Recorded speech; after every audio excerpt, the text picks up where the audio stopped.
Olá, pessoal, tudo bem? Boa noite. Boa noite para todo mundo que está aqui agora na estreia desse vídeo, né? Para quem vai assistir gravado depois, boa tarde, bom dia, sejam bem-vindos. Bom, essa é a última aula desse curso, né? Nós estamos finalizando o último módulo do curso Livro Ilustrado e o Corpo Criador, Fronteiras entre Palavra, Imagem, Gesto e Espaço. Bom, para quem está chegando aqui agora, quem não vem acompanhando, né, essa é a 13ª aula ao longo dos últimos 4 meses, né, março, abril, maio e junho.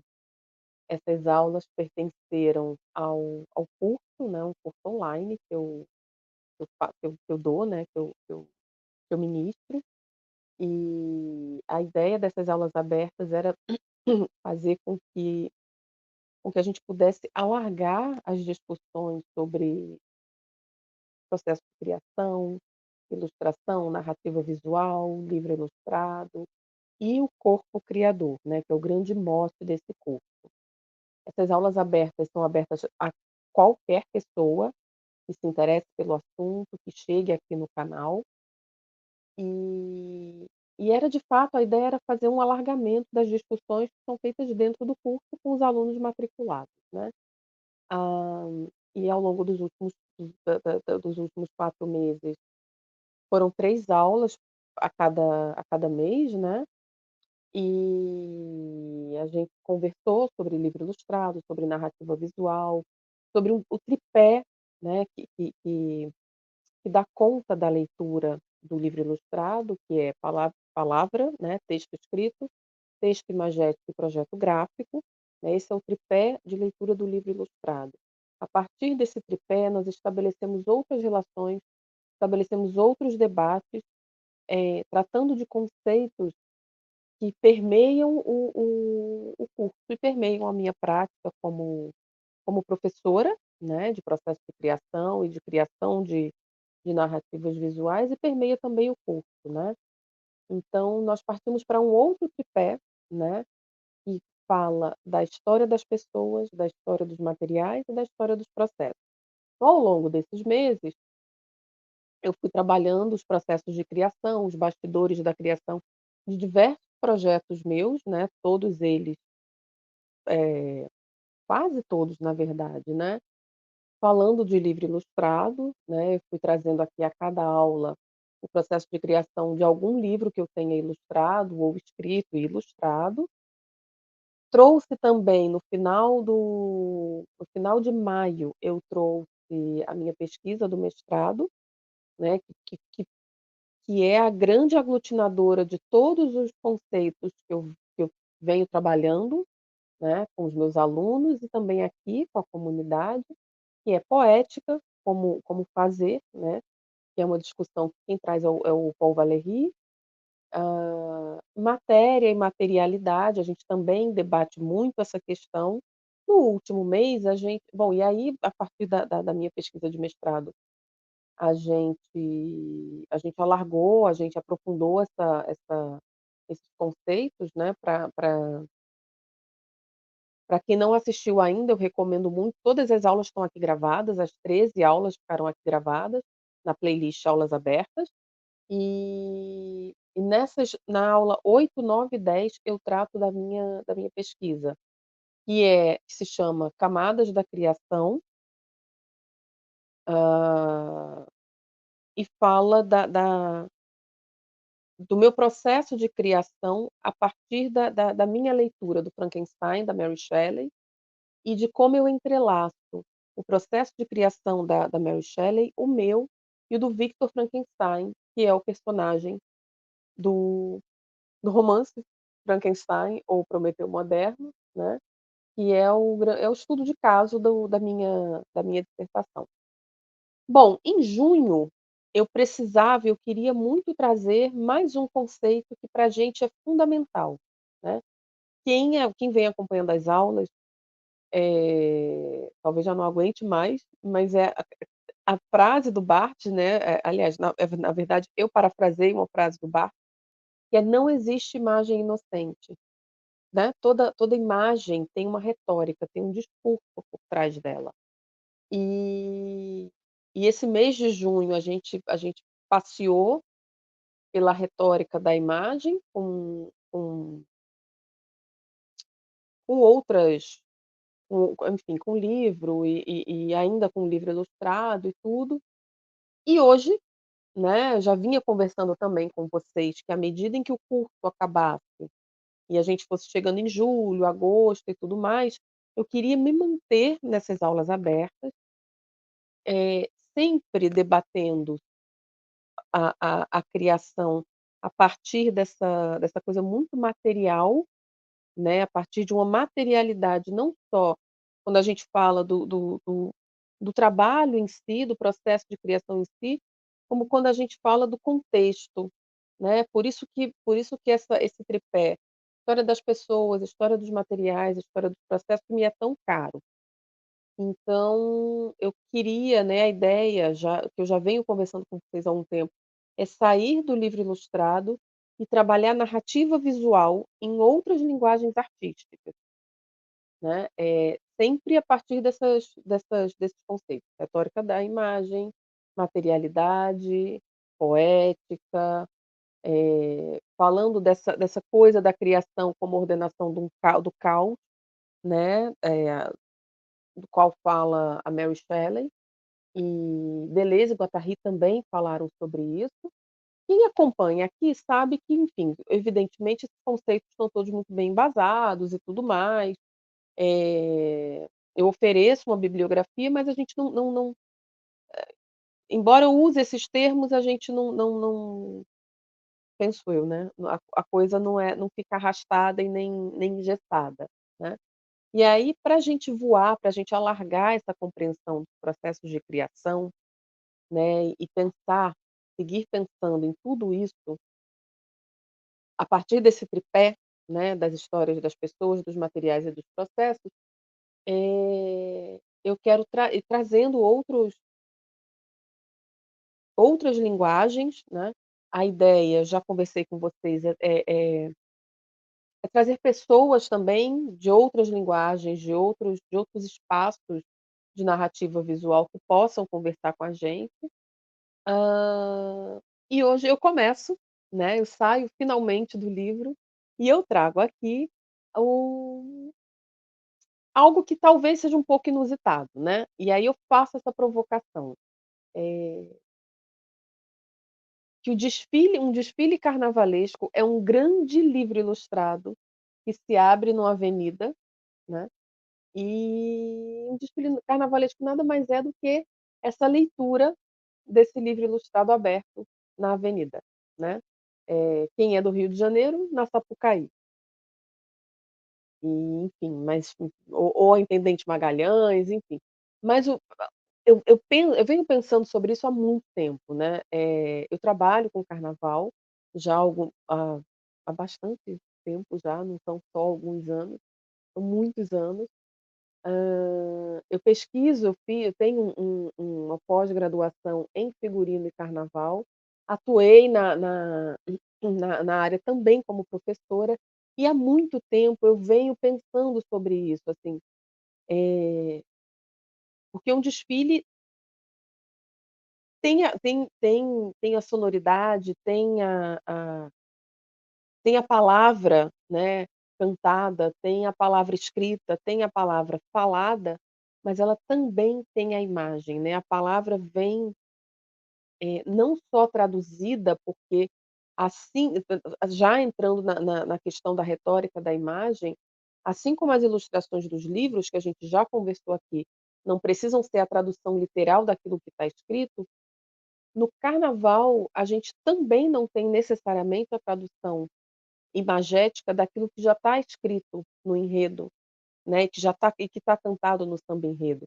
A gente vê alargamentos, a gente vê brincadeiras retóricas muito interessantes. Então, um desfile carnavalesco é um grande livro ilustrado na avenida e eu posso provar, e é isso que eu vou fazer aqui agora. Sejam bem-vindos, fiquem aqui comigo, eu espero conseguir fazer tudo isso em menos de 1 hora. que é a proposta sempre, é nunca passar de 1 hora. Essa é a última aula, eu já conversei, já falei para vocês, é a última aula aberta relacionada ao curso, mas a gente segue, tá. Em julho a gente vai ter um recesso, mas vocês não vão ficar sem material para assistir, né, a ideia é a gente trazer algumas coisas para manter esse vínculo aqui. Então quem ainda não se inscreveu no canal, por favor, se inscreva. Quem ainda não curtiu essas aulas, curta, e quem ainda não assistiu às 12 aulas anteriores, seja bem-vindo, fique à vontade e venha conosco nessa comunidade que vem crescendo, ainda bem. Bom, vamos lá, né. Então, o nosso objetivo aqui nesse último mês era trabalhar retórica da imagem, né, assim, a gente trouxe estudos de casos e etcétera, mas o foco era pensar a retórica da imagem, né. E desde o início era também pensar a ideia do livro ilustrado e do corpo criador, né. A gente já falou aqui da ideia do tripé, do texto escrito, texto imagético e projeto gráfico, e a gente estabeleceu também um outro tripé, a partir do qual eu trabalho, né, que é a história das pessoas, a história dos processos, a história dos materiais, e bom, e há algum tempo que a gente vem ensaiando, né, fazer esse passeio por outras linguagens artísticas e tal, né, sempre seguindo, sempre pensando, gente, que esse passeio, esse giro é para que a gente consiga compreender que uma imagem é impregnada de narrativa, uma imagem nunca está gratuitamente, eh, na nossa frente, e uma imagem está para além de um desenho no papel, né. E aí a gente tem, pensando num desfile carnavalesco, né, a gente tem, quais são os elementos, né, que a gente tem nesse desfile? A gente tem a palavra, né, cantada normalmente, que é a primeira coisa que a gente pensa é a palavra cantada, que é o samba-enredo, mas a gente tem também a palavra escrita, né. Se a gente pensar que esse samba não é um samba, embora ele tenha um pé muito fincado na tradição oral, na oralidade, um samba é uma letra escrita, certo? Existe essa junção, né, do ritmo com a palavra falada, a palavra cantada e a palavra escrita, ok? Mas a gente ultrapassa essa palavra escrita, a gente vai além do samba e a gente já vai tratar disso já já. Bom, a gente tem a imagem, né, eh normalmente a gente pensa de cara na imagem tridimensional, né, ali na avenida, uma imagem em movimento, pessoas fantasiadas ou pessoas vestindo um figurino, né, alguns estudiosos e alguns profissionais do ramo, como a grande carnavalesca Rosa Magalhães, não usa a palavra fantasia, usa a palavra figurino, né, e o figurino nada mais é do que uma roupa que narra, que conta uma história, certo? E a gente tem outros elementos que vão se juntando a isso que a gente está aqui falando, que é a música, o ritmo, o movimento, a cadência, que vai ajudando nesse contar a história que está se passando ali na nossa frente. Então, um ponto comum que a gente tem de cara entre um livro e um desfile é esse caráter polissêmico que os 2 têm, né, um livro ilustrado e um desfile, vejam, a gente acabou de falar aqui de diversas linguagens que se entrelaçam ali na nossa frente, assim, como explosão de cor, de história e de sensações, né, na nossa frente. Bom, e aí eu vou começar aqui mostrando para vocês, deixa eu compartilhar aqui a tela,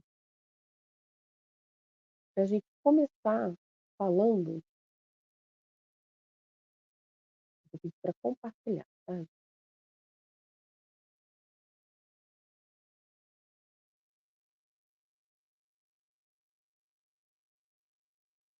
Acho que abriu aqui, não é isso?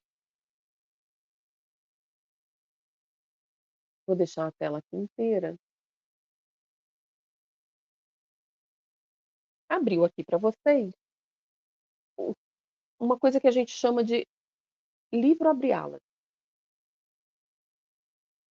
Um livro abre-alas bom, até o ano passado a gente tinha, pensando sempre em grupo especial, tá gente, eh, aliás sempre não, mas a gente vai falar dele agora. São 2 dias de desfile, certo? O domingo e a segunda. Esse ano a regra mudou, mas a gente ainda vai pensar como 2024. E aí eu abri aqui para vocês o livro abre-alas, e o que que é esse livro abre-alas? Quando um quando um carnavalesco, quando uma escola pensa no desfile, né, pensa no seu carnaval, em como vai ser, né, ela precisa escrever, ela precisa montar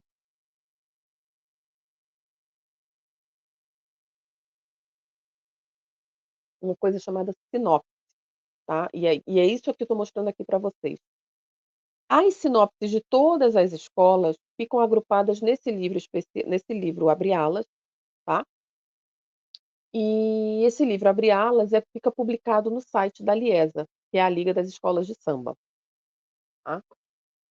Eu abri aqui para vocês o enredo da Portela de 2024, que foi em cima do romance Um Defeito de Cor, tá. E aqui essa imagem que vocês estão vendo, logo de cara vejam, a gente tem, assim como um livro, a gente tem uma capa, né. Essa capa é o que eles chamam de logo, é o que no carnaval a gente chama de logo, que é a identidade visual do livro, do desfile. E que para nós aqui tem toda a carinha de capa de livro, né. Essa identidade visual é realmente a ilustração,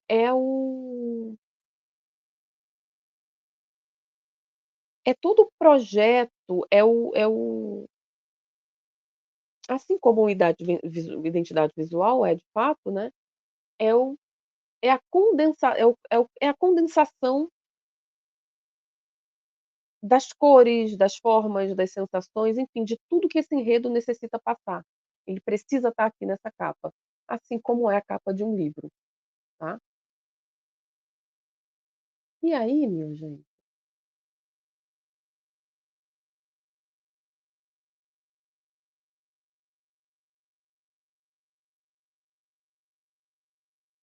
eu tô apanhando aqui que eu tô confundindo tudo. Bom, aqui um defeito de cor, os carnavalescos são o André Rodrigues e o Antônio Gonzaga, né.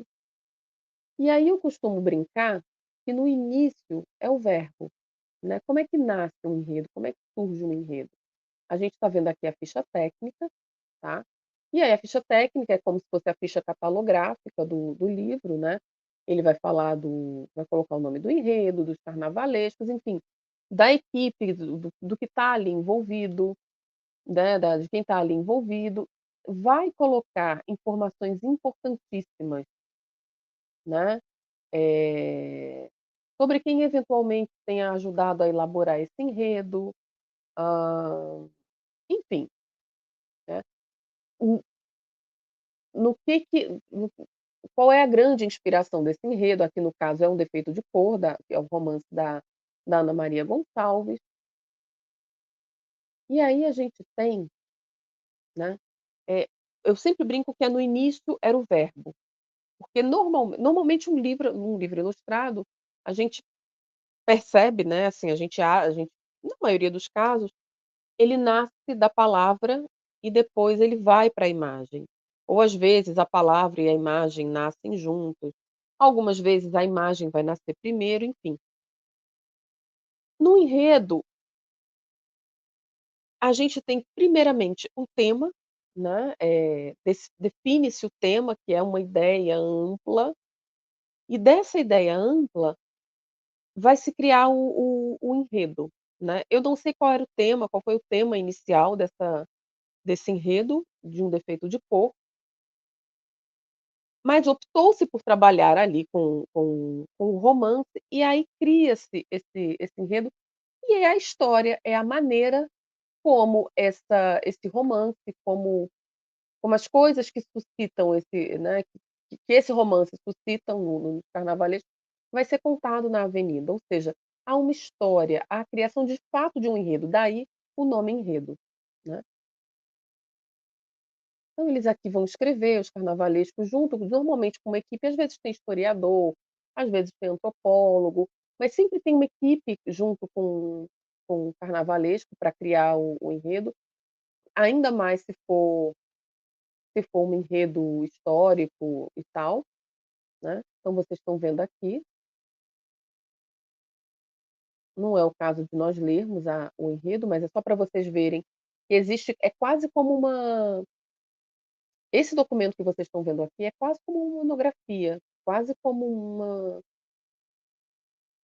alguns carnavalescos fazem uma, escrevem um enredo com uma densidade talvez, eu não vou arriscar de uma dissertação, mas de uma monografia sem dúvida, tá. Vocês vão ver aqui, ó, tem a justificativa, por que um defeito de cor, e aí ele vai explicar que inicia esta conversa dizendo que um defeito de cor é o nome de um romance, então ele vai referenciar o romance, vai dizer que é uma obra ficcional, que concebe uma história para Luísa Maim, né, a mulher guerreira, que povoou o imaginário de luta do movimento negro brasileiro, e ele vai explicando, né, extremamente embasado do que se trata esse enredo, e justifica a razão, né, dá a razão de por que esse enredo está sendo levado para a avenida esse ano.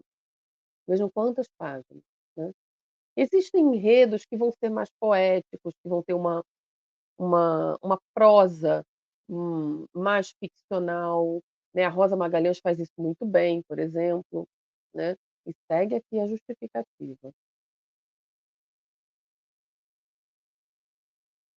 Dessa justificativa, gente, cria-se o roteiro do desfile. Veja, lembram quando eu falei do storyboard, da boneca do livro, que é quando a gente vai esquematizando, o que que vai em cada página do livro?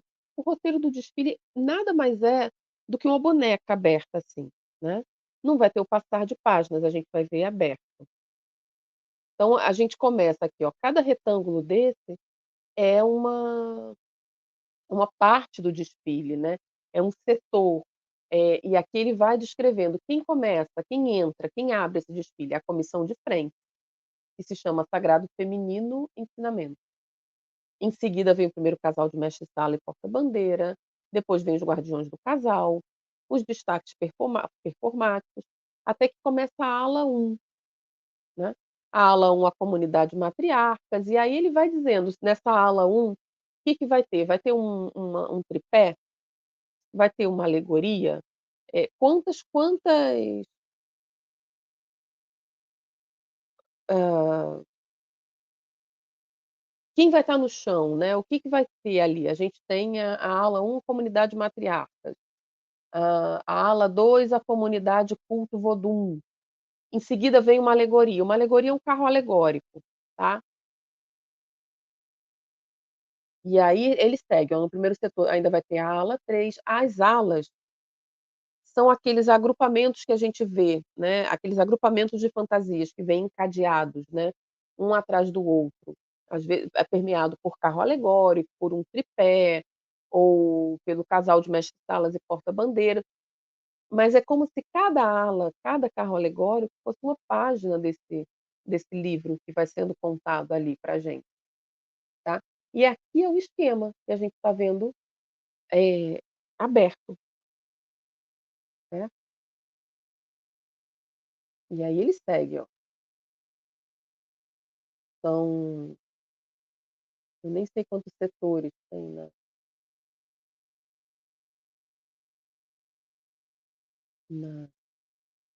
na Portela. Bom, e aí as alas e tal, o roteiro, e aqui a ficha técnica, tá. A ficha técnica é o seguinte, vocês estão vendo aqui, a que a gente começa com as alegorias. As alegorias são os carros alegóricos, né.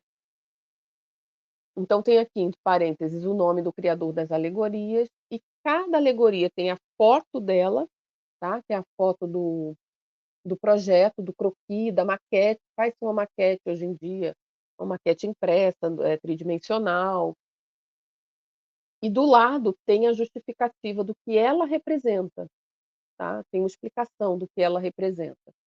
Então a gente já tem aqui, né, se a gente pensar de novo, se a gente fizer mais, né, seguindo essa analogia do livro com o livro ilustrado, vejam que a gente tem aqui texto e a imagem junto, né, um ancorando o outro, né, a imagem sendo ancorada por esse texto escrito e o espectador, né, a gente que vê pela televisão, a gente que vê pela lá na avenida, né, a gente não necessariamente, vai ter lido. Eu, por exemplo, leio porque eu sou pesquisadora do assunto, mas não necessariamente o espectador que não é pesquisador e tudo, ele não leu o livro Abre Alas, né, então ele vai ter uma interpretação baseado no título do enredo, baseado na letra do samba, baseado no que ele percebe também, né, assim como o leitor, que traz na leitura do livro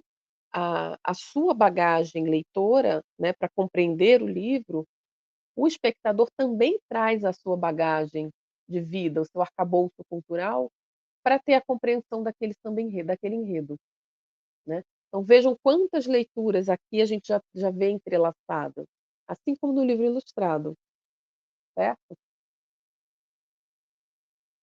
Bom, e aí seguem as alegorias.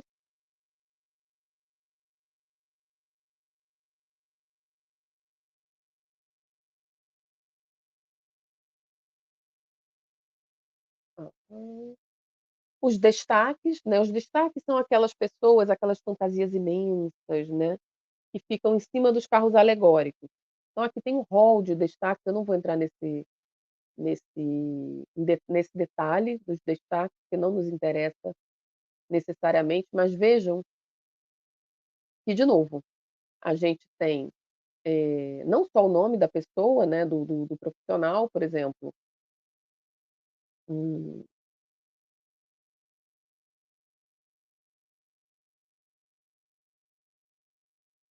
não consigo ler, gente, mas enfim, tem aqui o nome dos destaques, mas aqui, eh, mas a gente tem a as os figurinos dos destaques e a gente também tem os figurinos das alas, tá. Nesse desenho de croqui nesse, né, nesse croquis, nessa ilustração dessa fantasia, desse figurino e ao lado o que que ele representa, tá. Então novamente a gente tem texto escrito e texto imagético aqui em diálogo. E aí, o que aqui é croquis, aqui a gente já está vendo os protótipos, ou seja, a gente faz. Vejam a importância dos protótipos e guardem essa palavra, protótipo, tá. O que que é esse protótipo nesse caso? É pegar aquele croquis que o carnavalesco desenhou, ou que o figurinista desenhou, o assistente desenhou, e fazer um, né, costurar, concretizar esse croquis, né, fazer esse figurino para ter a noção exata dos materiais que serão necessários, de como isso vai funcionar, eh, enfim, é um protótipo, né, para prototipar, para ver o que que vai funcionar, se vai ter material suficiente, o que que vai ter que providenciar ou não providenciar, o que que pode mudar, o que que pode não, o que que não vai mudar, o que que deu certo, o que que não deu certo. Eh, o que vocês estão vendo aqui são fotografias já, tá vendo? E aí não é raro que o protótipo fique muito fique, não muito, né, mas fique diferente do croquis idealizado, tá, porque às vezes tem necessidade de haver substituição de material, mas não é isso que nos interessa nesse momento, tá. O que eu estou mostrando aqui, o que eu preciso que fique claro para vocês, é essa relação entre a imagem, que é o croquis, seja ele desenhado, seja o protótipo, e o texto que dá ancoragem a ele, né, que justifica, né, que explica o o figurino, certo, vamos lá. E aqui segue, gente, porque são muitas alas, tá.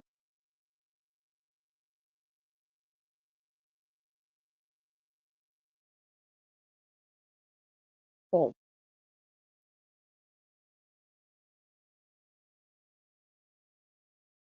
aqui a gente já viu mais ou menos, né, assim, a gente já conseguiu estabelecer essa relação, né. Quando eu mostrei para vocês o roteiro, que são aqueles retangulinhos um embaixo do outro, falando ala 1, eh, mestre porta-bandeira, alegoria tal. Eu comparo aquilo a boneca do livro, né, eh,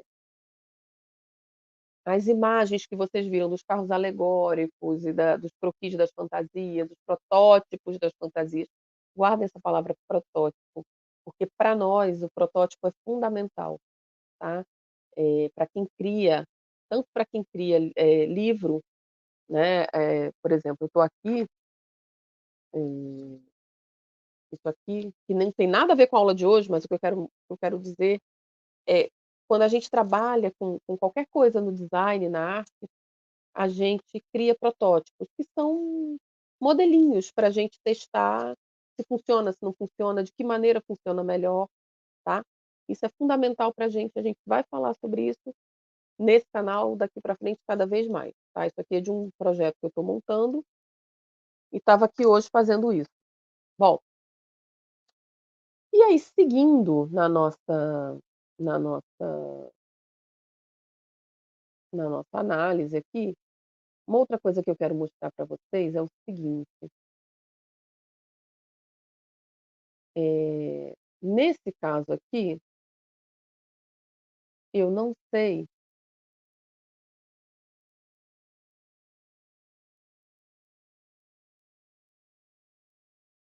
mas deixa eu abrir aqui então outra escola para mostrar para vocês.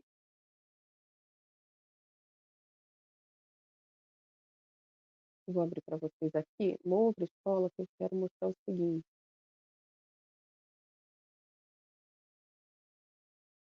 que quando a equipe do carnavalesco monta esse livro Abre Alas, gente, monta esse enredo e vai estar no livro Abre Alas para qualquer pessoa consultar,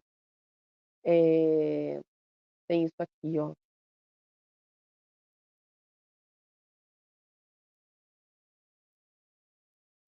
estou mostrando para vocês agora,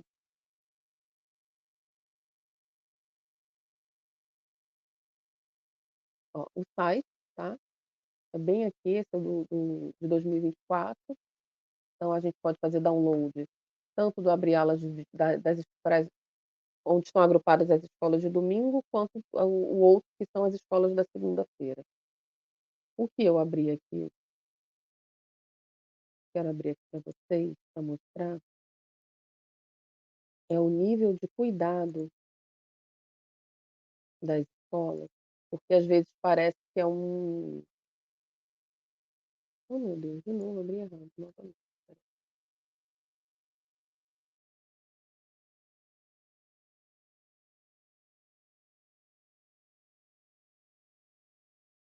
Parece que é feito totalmente tirado da cabeça do carnavalesco e a gente vê uma loucura ali, uma profusão de cores e de formas e uma música que a gente não compreende, porque não acessou a letra ou porque não compreende aquele assunto. E aqui eu estou abrindo para vocês a ficha técnica do desfile da Viradouro, tá, do Tarcísio Zanon e do João Gustavo Melo. João Gustavo Melo é um grande pesquisador, ele ajuda não, né, ele presta consultoria para muitos carnavalescos e o Tarcísio é um grande carnavalesco da nova geração. Então vejam aqui, na ficha técnica, aquilo que a gente chama de referência bibliográfica. Todos os livros que eles usaram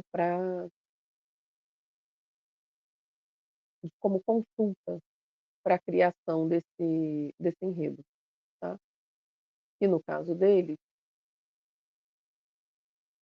era esse aqui, o Arroba Boi, né. Bom, e aí eu vou trazer para vocês agora, primeiro deixa eu mostrar aqui uma outra coisa, né, falar um pouquinho da minha trajetória, né, como profissional do carnaval. Eu eu sou formada, né, para quem não sabe, além de ilustradora, eu trabalho sou formada em design de moda, trabalhei com moda, trabalhei com figurino e inclusive figurino de carnaval, né. Aqui são algumas produções minhas, a gente vai falar sobre essa aqui especificamente, para vocês terem a gente vai aprofundar um pouquinho mais essa ideia da narrativa visual na avenida, e quem veio acompanhando as últimas aulas vai compreender um pouco, eh,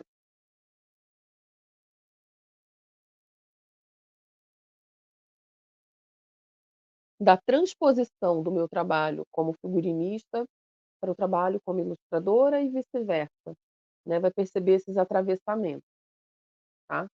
Bom, deixa eu mostrar aqui, eh, essa foi uma comissão de frente que eu fiz para o Engenho da Rainha, tá, e foi uma comissão nota 10. Eu tenho muito orgulho desse projeto.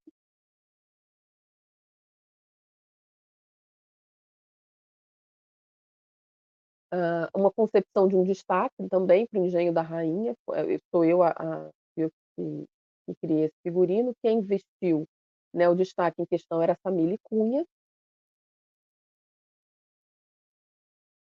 e aqui algumas produções como aderecista, né, aqui nesse caso, eh, eu fiz os adereços de cabeça e esse adereço aqui dessa sobressaia da Lucinha, no ano que ela trabalhou na Corte da Pedra.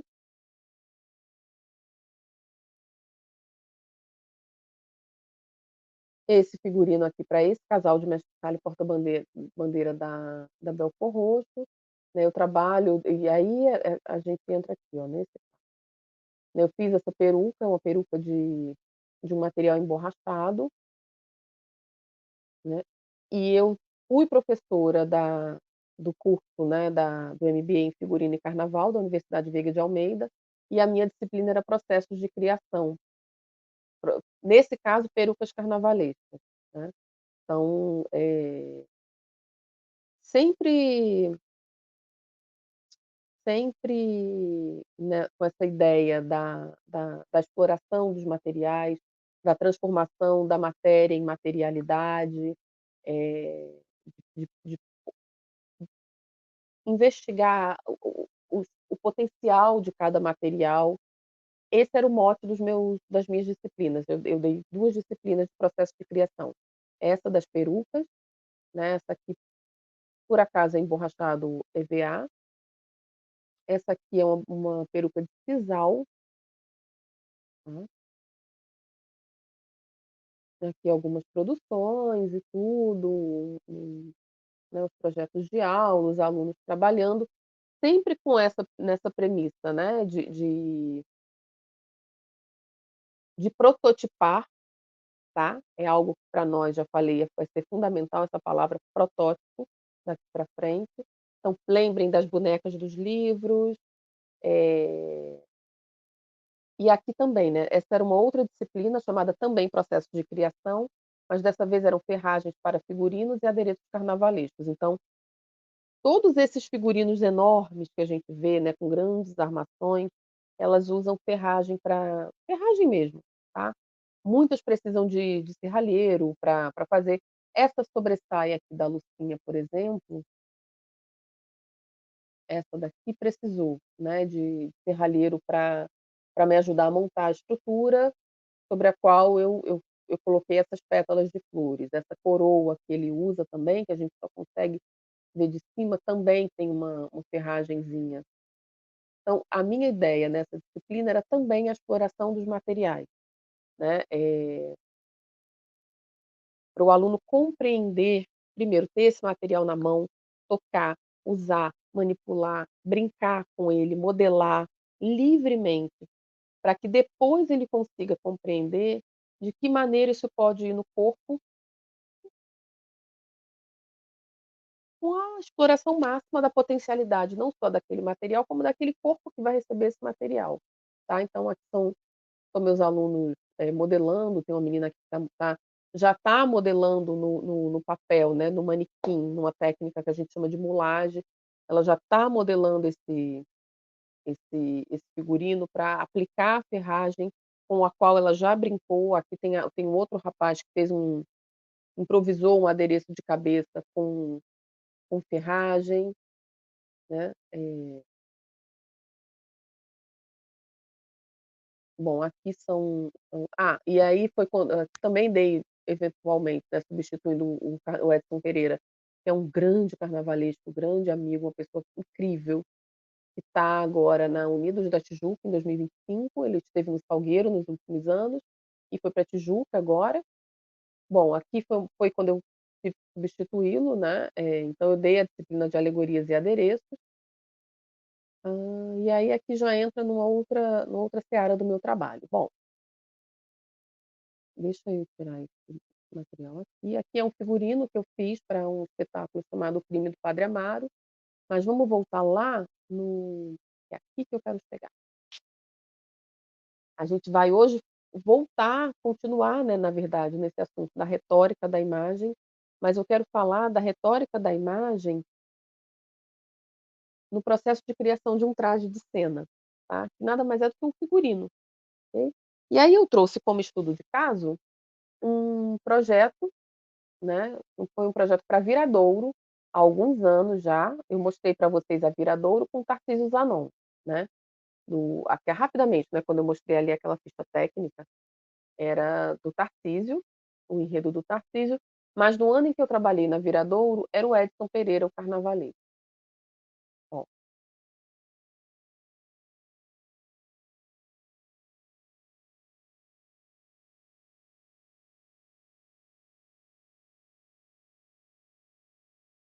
e aí gente, para que a gente também não ache que essa aula está, assim, flutuando no nada, né, "Ai meu Deus, a pessoa começa falando de livro ilustrado e de repente está falando de carnaval", reforçar para vocês a bibliografia, tá, que eu uso para essa aula, que é a Retórica da Imagem, que está no Óbvio e Obtuso, do Barthes, e A Estrutura Ausente, do Humberto Eco, tá. Tem um texto que é muito bacana, que é a mensagem publicitária, e essa aula é total baseada nesses 2 textos aqui, ok? Bom, vamos lá. E aí, enfim, já expliquei para vocês rapidamente, né, que primeiro o que primeiro existe para se iniciar a criação de um desfile carnavalesco é o tema, né. Por exemplo, esse que eu vou começar a mostrar para vocês agora fala de loucura. Mas que loucura, né, loucura é algo muito amplo, loucura com base em quê, né, a gente pode trabalhar, a a gente pode ir para a questão antimanicomial, a gente pode trabalhar a partir da Anitta da Silveira e do trabalho que ela realizou, hã, dos manicômios, a gente pode falar da luta antimanicomial, a gente pode falar do Bispo do Rosário. O que é a loucura, né? O Edson optou por trabalhar a loucura, mas a loucura dos grandes criadores, dos grandes gênios, mas ainda assim isso era muito amplo, tá. E aí, quando é que isso vai afunilando? Quando se cria o enredo, porque aí é esse enredo que vai afunilar essa discussão, né, que está ampla demais ainda no tema. E tudo isso, gente, é o verbo, é a palavra, né. É a palavra pensada, é a palavra escrita, são as ideias esquematizadas. E eventualmente isso pode nascer de uma imagem também, né, uma imagem que um carnavalesco veja e fale: "Nossa, quero trabalhar a partir disso". Mas veja, até essa imagem, ela vai acabar sendo ancorada por um discurso, por um toda uma toda uma retórica, tá. Por isso que eu digo que no início era o verbo. E aí a gente vai se fixar aqui em um carro alegórico, tá, em uma alegoria, tá, a gente chama carro alegórico, eh no popular, tá. Um termo mais técnico é alegoria, mas vamos de carro alegórico. Bom, e aí a gente vai ter aqui nesse enredo que fala de loucura, um grandíssimo louco chamado Santos Dumont, tá. E por que que eu chamo um carro alegórico de uma Babel de artes e ofícios? E bom, quando a gente está falando, por exemplo, de ferragem, né, ferragem para carnaval, a gente normalmente pensa né. E pra mim é o trabalho mais fascinante no carnaval, na construção de alegoria, né. Porque um carro alegórico, por exemplo, ele é feito em cima de chassi de ônibus e de caminhão. Todas aquelas colunas, tudo aquilo que sobe, que desce, que monta, desmonta, escultura que abre a mão, que fecha a mão, que abre a boca, fecha a boca, tudo isso envolve ferragem, né. Então, normalmente, quando a gente fala ferragem para carnaval, a gente pensa em alegoria, mas a minha disciplina trabalhava com ferragem para figurino. E aí, por que que eu chamo, né, de Babel de artes e ofícios? Porque em uma alegoria a gente vai precisar de engenheiro, de bombeiro, a gente vai precisar de serralheiro, a gente vai precisar de escultor, a gente vai precisar de aderecista, né, o aderecista é aquele cara que vai enfeitar, que vai vestir a alegoria, que vai ser o responsável pelos brilhinhos todos que a gente vê. A gente muitas vezes vai precisar de de muitas vezes não, a gente precisa de eletricista, eh de pintor de arte para fazer determinados efeitos. A gente vai precisar do figurinista, porque a gente pensa em figurino e normalmente a gente pensa que figurino é para aquela galera que está são as alas, né, que são aquelas fantasias, aqueles agrupamentos de pessoas sambando no chão. Mas nos carros alegóricos, além dos destaques, né, que são aquelas fantasias cheias de plumas imensas, né, esplendores enormes, a gente tem os figurinos de composição. Tá? Que não são destaques, mas estão ali ajudando a contar a história do ponto de vista visual, a a narrar visualmente a história que precisa ser contada, no desfile como um todo e naquela alegoria em particular, tá. Então essa alegoria bom, isso aqui é um desenho técnico, tá. O que vocês viram no livro Abre Alas são hoje em dia a gente usa muito mais as maquetes. Que são, tem software, tem app, tem aplicativos que já criam, como esses que os arquitetos usam, tá, no carnaval a gente usa também para projetar as maquetes, tá, e muitos carnavalescos já usam esses programas para essas maquetes serem projetadas e depois imprimem elas em 3D, tá. Então o que vocês viram ali foi fotografia de maquete. Houve um tempo em que a gente fazia essas maquetes, eh à mão, e era uma delícia, era uma graça, eu amava. É um era um outro trabalho que eu adorava fazer. Ou para servir como protótipo, tá, em escala, tudo bonitinho, com arquiteto acompanhando e tudo, para a gente ter noção naquela maquete é uma maquete efetivamente, tá, não é um enfeite. Para a gente ter noção a partir daquela maquete de como seria essa alegoria imensa, em tamanho real. Nesse caso aqui, o que a gente tem é o desenho técnico da alegoria. Que é a alegoria vista pelas laterais, pela de cima, né, e pela frente. E eu acho que por trás também. Mas enfim, é o desenho técnico, também é um desenho técnico, tá. É como pensem nos desenhos de arquitetura.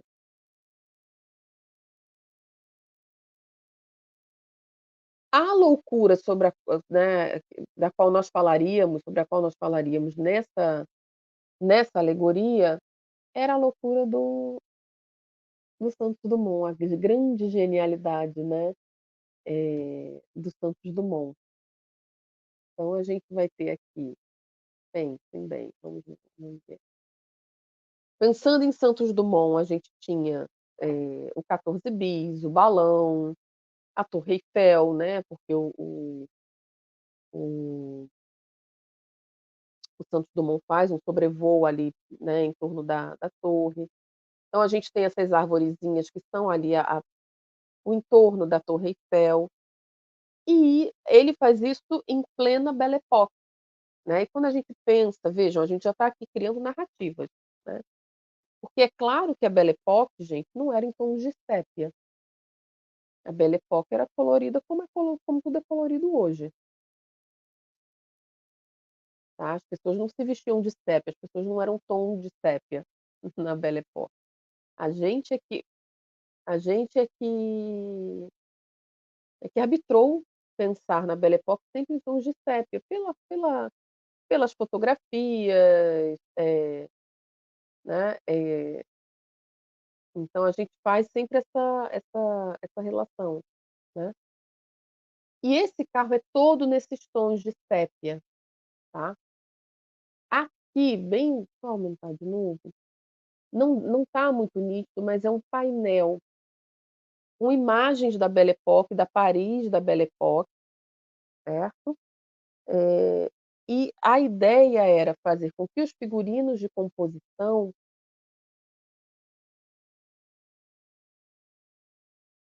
saltassem, né, desse painel em tom de sépia, dessas imagens, né, que é bem esse painelzão aqui embaixo. Então seria como se os desfilantes pulassem dali e fossem brincar carnaval.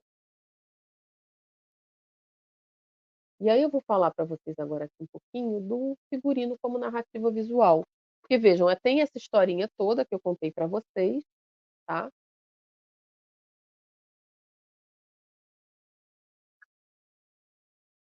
E de posse dessa historinha toda, desse que essa alegoria deveria contar, que essa parte da alegoria deveria contar, pelo menos, né, ali nas laterais do carro alegórico, lá no alto, brincando, né, interagindo com a Torre Eiffel, interagindo com o balão, criou-se um balão enorme que subia e descia, né, então era uma composição inclusive coreografada, né, porque os desfilantes não iam ficar só ali sambando e cantando o samba, elas precisavam fazer determinados gestos para interagir com o balão que subia e descia ao longo do desfile, né. Então, o figurino é uma narrativa visual, o figurino é uma roupa que narra, é uma roupa que conta a história. De que maneira que o figurino conta uma história, né. Eh, o que eu vou mostrar para vocês aqui é um pouco das etapas de criação desses figurinos para essa alegoria, para a gente ir compreendendo que, assim como a ilustração, né, o figurino também narra uma história, ele não está ali impunemente, ele não é apenas uma peça bonita de vestuário. Então, aqui são as etapas gerais do processo, né, e eu vou explicando uma por uma. Quem assistiu às outras aulas, né, do meu processo de criação como ilustradora, vai compreender as relações entre o processo de criação de uma ilustração e o processo de criação de um figurino, né. Desde a decupagem até a criação das pranchas iconográficas, os croquis, a modelagem e a finalização dos figurinos.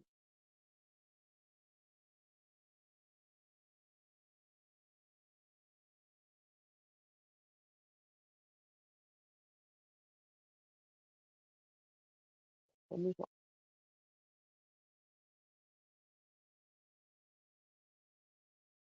A primeira coisa que a gente recebeu do coordenador do trabalho, foi essas imagens aqui, foram essas imagens, certo. E seria a partir daí que a gente desenvolveria, né, que eu desenvolveria todo o trabalho, todo o restante do trabalho.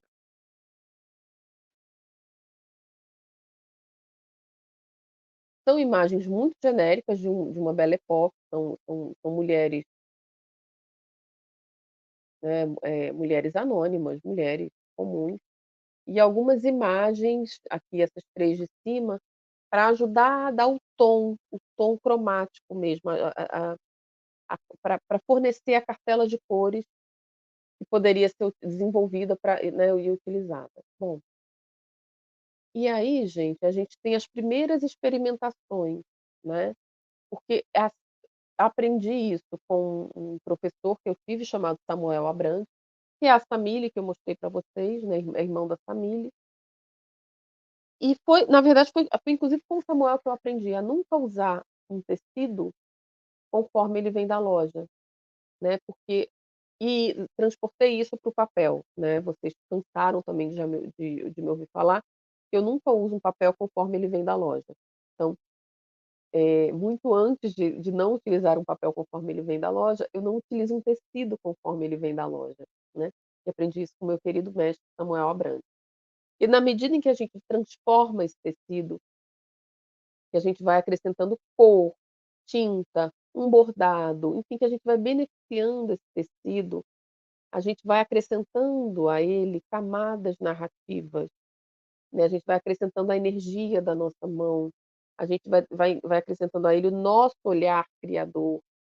Então tudo isso vai enriquecendo esse material narrativamente, tá. E aí esse tecido aqui, gente, eu vou mostrar para vocês, aqui ele já está sofrendo um processo de lavagem, mas ele nada mais é do que esse tecido aqui, que a gente recebeu a gente pegou no almoxarifado da Viradouro, é um tecido 100% algodão cru, com bordado em dupla face, de uma linha de poliéster. E de um lado é linha de algodão, do outro é linha de poliéster. E por que que essa informação é importante? Porque quando a gente tinge esse tecido, de um lado o bordado, né, feito de linha de algodão, vai ficar com a cor do tingimento que a gente fez. Do outro lado, a linha não se tinge, porque é de poliéster, então cria um outro efeito, ou seja, como é um tecido dupla face, eu na verdade ganho 2 tecidos, porque eu posso trabalhar ele do lado que fica todo tingido, então o bordado fica muito sutil, mas eu posso virar também e explorar o lado em que as flores, né, o bordado de flor não se tinge. Então vejam como a gente já vai acrescentando camadas de narrativa, né. Aqui está o tecido, era nessa cor, tá, era um bege muito clarinho. E aí a gente também tem, né, quando eu falo que o pensamento atravessa o gesto, a gente tem aqui já os tecidos, eh, tingidos, então eu fui trabalhando com os tons de bege, de ocre, eh, e usei um rosa, tá, porque eu queria que chegasse num rosa antigo, sabe, num rosa muito suave, muito próximo do ocre. E aí, gente, é quando a gente vai acrescentando, vai aprofundando essa ideia da criação, né, de narrativas, acrescentando outras coisas, né. Essa é uma camiseta minha, da minha infância, tá, uma cambraia bordada 100% algodão, ali não tinha poliéster nenhum, tá. Quem fez foi minha mãe, quando eu ainda era criança, e essa camisa, assim como outras, fazem parte do meu acervo, né, do meu acervo pessoal. E eu nunca tinha tido coragem de transformá-la em figurino nenhum, né, em nada. E eu achei que era o momento, porque era um tecido que tinha muito a ver, né, com o tecido que a gente estava trabalhando, que a gente recebeu do almoxarifado da Viradouro, e com o clima, né, essa coisa da cambraia bordada, remete muito a um século XIX, a um período da exploração dos algodões bordados, o tal do bordado inglês, né, da exploração da exploração britânica, né. Bom, enfim. E aí, quando eu falei das pranchas iconográficas,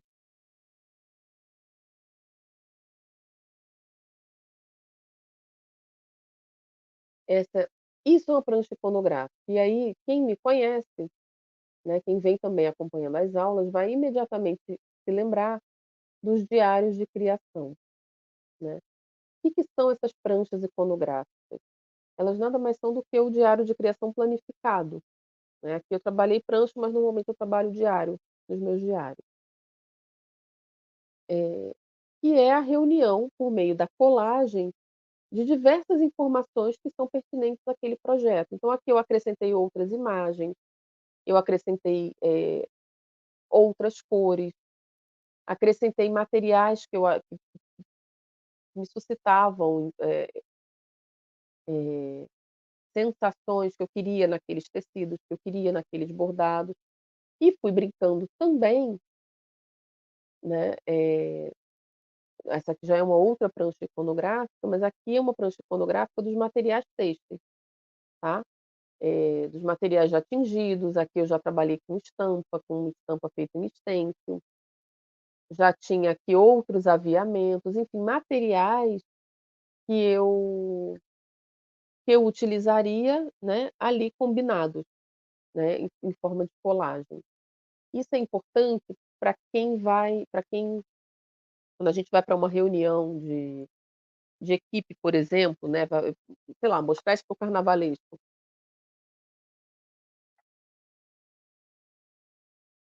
ele precisa ver a transposição do croquis para algo, né, que ainda não vai ser o protótipo da roupa, que ainda não vai ser a roupa feita, mas ele precisa ver um processo visual que coloque ele, que faça ele acreditar, que faça ele compreender a ideia daquela criação, né, e que coloque ele dentro daquela criação sem ela estar pronta, né. Então isso é importante para convencer a equipe, mas isso também é importante para nós, tá, para a gente não criar no vácuo, para a gente não criar na ausência de referência. Então, essas pranchas iconográficas, assim como os diários de criação, são fundamentais para a gente ir dando um norte, para a gente ir dando um chão ao trabalho.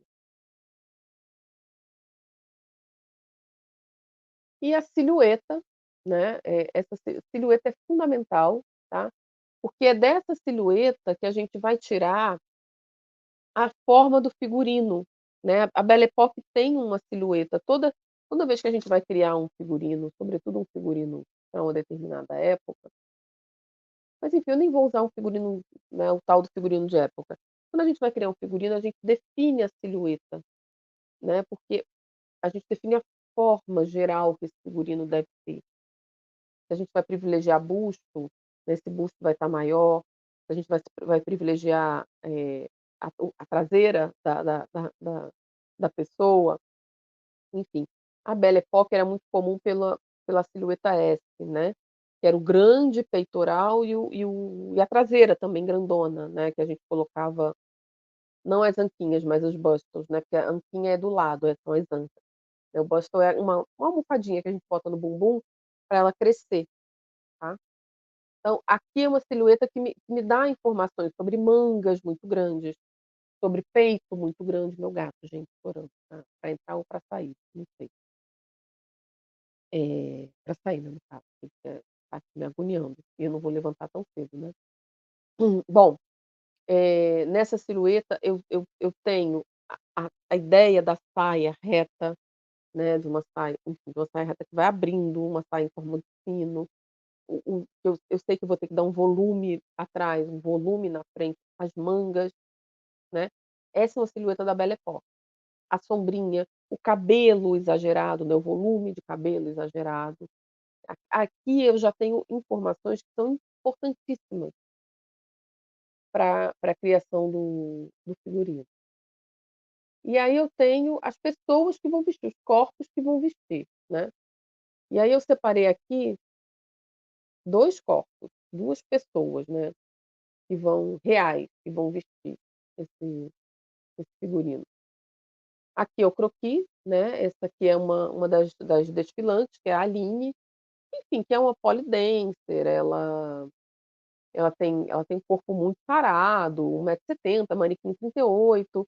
Então ali eu tinha uma informação, né, de olhar para ela e de saber que, bom, como ela é alongada, né, eu poderia explorar mais a ideia das mangas muito volumosas, do peito, do peitoral, eh, com um jabor mais elaborado.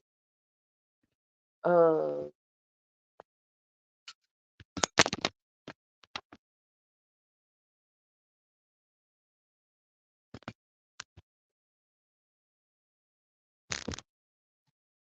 opa, acho que falhou, mas vou diferente aqui dessa outra pessoa que também muito né, mignonzinha, mas já com 1,60 m, manequim 36. Eh, a Aline tinha uma pele muito clara, o cabelo muito loiro. E aí isso me permitiu trabalhar com ela, por exemplo,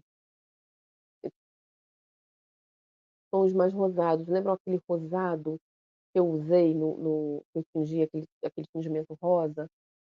Cairia como perfeito para a Aline, né, assim, a gente já conseguiu uma harmonização interessante com ela. Com essa outra destilante aqui, a gente já foi mais para os tons terrosos, né, mais para o mais amarronzado.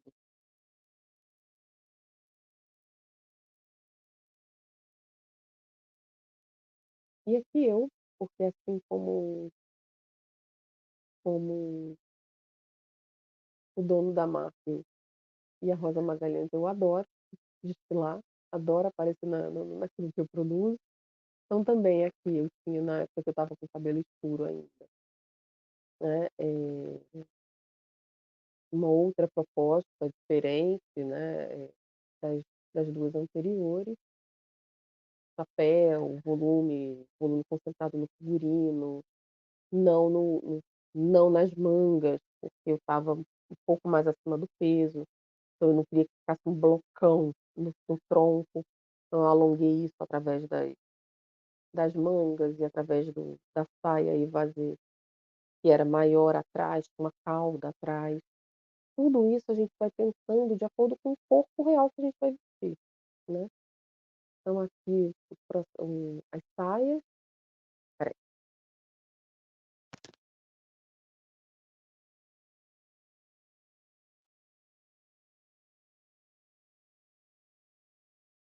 vejam que a saia da esquerda está ainda muito rosa, né, ela não poderia jamais ir com essa cor de rosa chiclete pra avenida, né, a gente precisaria puxá-la mais para o sépia um pouco. Mas aqui são as saias já em processo de confecção, né, e aqui após o tingimento.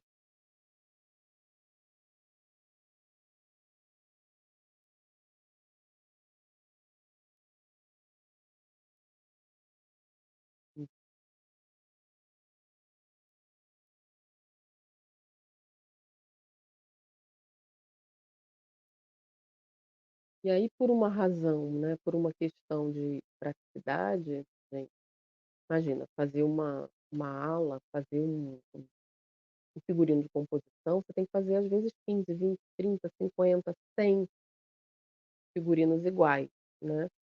No caso dos figurinos de composição, a gente ainda tem essa preocupação com a individualidade do desfilante, né, ainda é possível, porque são um pouco menos figurinos.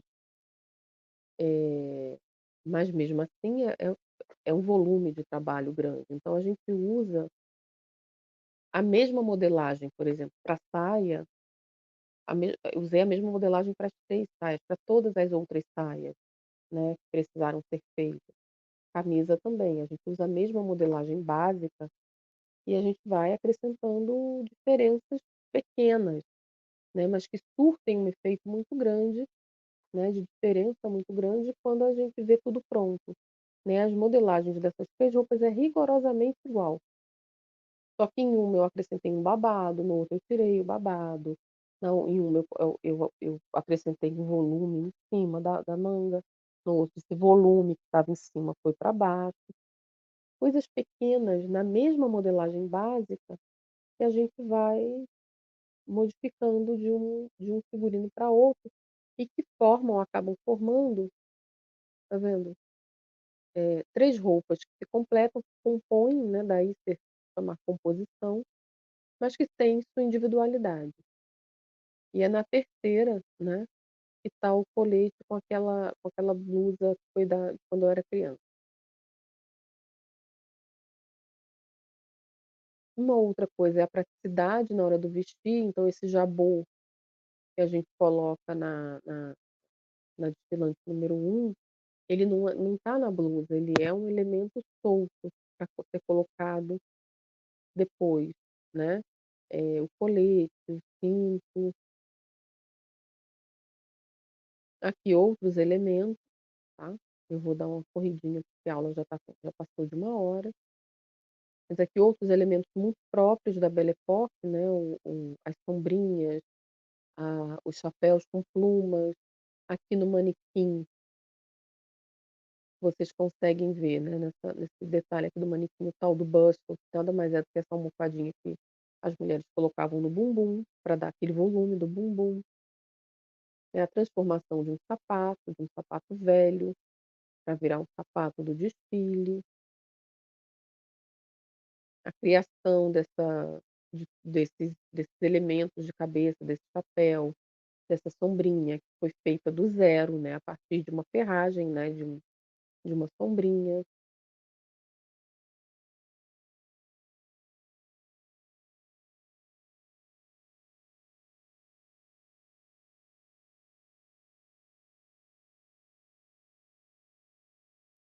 Processo, né, de ainda, né, um caminho todo de tingimento com diferentes tipos de tinta, né, para fazer com que todas essas roupas chegassem em diferentes tons de sépia, que a gente tivesse nuances de claro, mais claros, mais escuros, esse rosado muito sutil. Tudo isso são processos de tingimento, se vocês repararem nas fotos, tem vários momentos aqui, né, eh, pra que a gente explorasse da melhor maneira possível o tom sépia. E aí aqui, por fim, a ideia do brilho e da carnavalização, porque não esqueçamos que embora fosse tom de sépia, é é carnaval, e é noite, e é escuro, então a gente precisava fazer esse figurino brilhar também, ter pontos de luz que fizessem ele brilhar. Então não só, os colares, né, de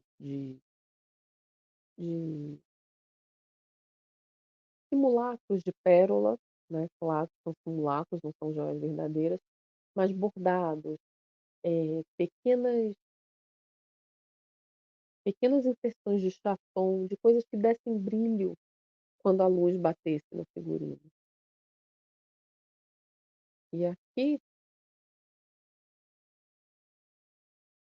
reparem o tamanho, deixa eu abrir, né, reparem essas 2 desfilantes aqui e o painel ao fundo, né, é como se elas de fato estivessem saindo daquele painel,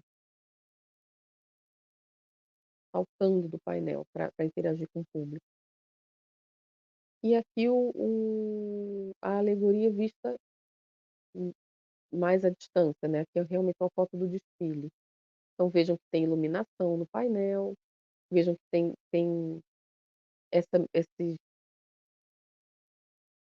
esses seres viventes da Belle Époque também estão aqui em cima, estão brincando. Aqui em cima eles estão mais iluminados do que aqui nas laterais, né, do que aqui perto desse painel, estão menos amarelados, né, estão mais claros, porque aqui em cima a luz branca da Sapucaí incide sobre eles e ilumina mais, né. Mas reparem essa festa de códigos e de signos e de símbolos, né. Reparem como esse processo de criação desses figurinos, né, criam só ali já tem uma profusão de significados, né, desde a cor, desde a forma, as texturas, a composição, né, a maneira como eles estavam ali reunidos, né, como eles estão aqui reunidos na lateral e como fica diferente quando eles estão na parte de cima da alegoria, né. Reparem que a gente aqui trabalhou ritmo, a gente trabalhou forma, a gente trabalhou cor e a gente trabalhou composição,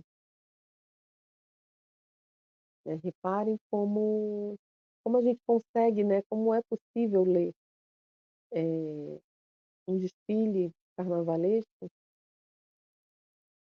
utilizando a mesma estrutura que a gente usa para ler um livro ilustrado. Bom, aqui mais fotos, né, das desfilantes, a pole dancer Aline, maravilhosa.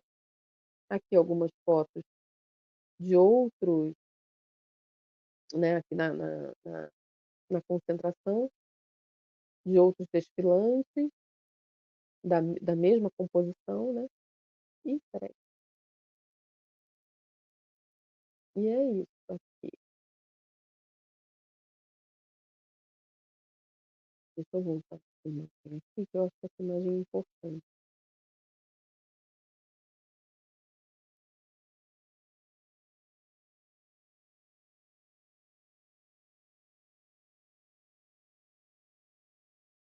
Viram como a gente consegue, assim, eu levei vocês para um microcosmo, né, que é o figurino de composição de uma determinada alegoria de um desfile que é maior.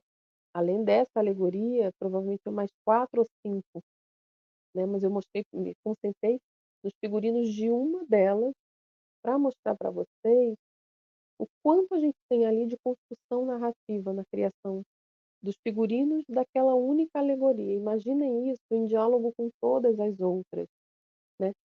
Reparem quanta coisa a gente tem pra de de de potencial narrativo num desfile, e que se assemelha muito, né, com um livro ilustrado. Então reparem, né, que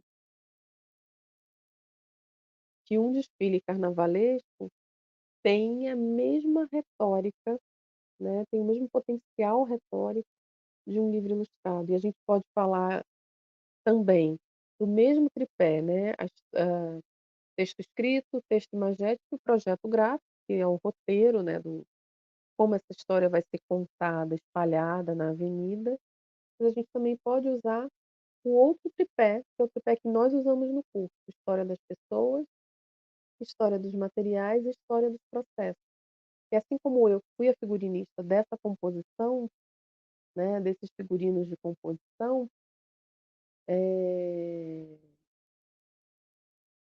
outros figurinistas de outras alas, de outras composições também atuaram nesse carnaval, né, pra contar outras histórias, e essas histórias todas juntas formam a história do enredo, né, do enredo como um todo, que está ali sendo contada visualmente, mas também por meio do ritmo e da palavra cantada do samba, da bateria, né, e cada bateria tem as suas características, enfim. Olhem a profusão de aspectos narrativos, né, que a gente consegue explorar na na em um desfile, né, carnavalesco. Então bom, já estamos em 1h17, já ultrapassamos em 17 minutos 1 hora de aula. Quero agradecer a vocês a companhia hoje. Espero que vocês tenham gostado dessa fuga do livro, mas se mantendo próximo a ele. Quero agradecer a vocês a companhia nesses 4 meses. Quero dizer que esse espaço continuará ativo, agora explorando outras linguagens, né, de outras maneiras, mas sempre falando de narrativa visual. E quero pedir mais uma vez, quem ainda não curtiu, curta, quem ainda não se inscreveu no canal, se inscreva, volte aqui mais vezes.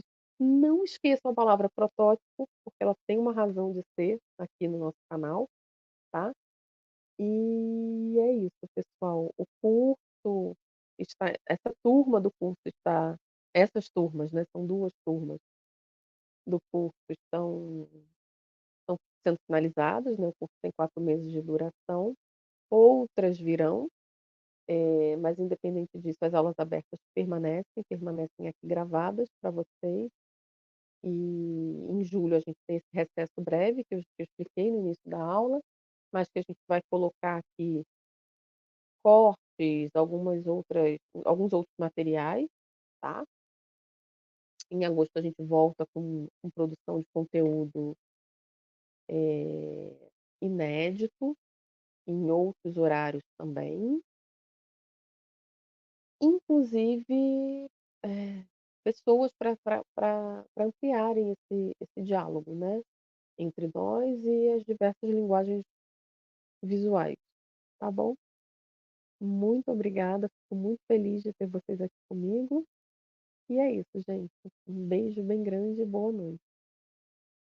Bom dia e boa tarde para quem for assistir depois, tá bom? Um beijão.